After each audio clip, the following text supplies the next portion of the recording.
The Quran mentions in Surah Qiyamah, chapter number 75, verse number 3 and 4, where the unbelievers say that after we have died, after human beings have died and have been buried and their bones have got disintegrated, how will Allah subhanahu wa ta'ala, Almighty God, be able to reassemble our bones on the day of judgment?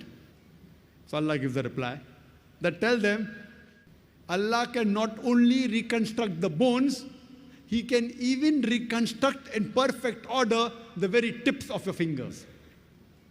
What does the Quran mean by saying Almighty God on the day of resurrection?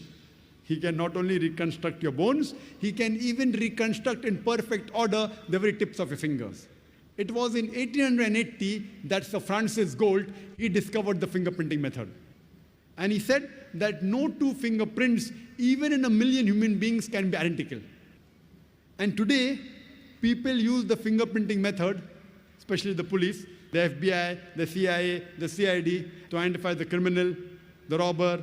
And this fingerprinting method, which we came to know in 1880, Almighty God describes in the Quran 1400 years ago.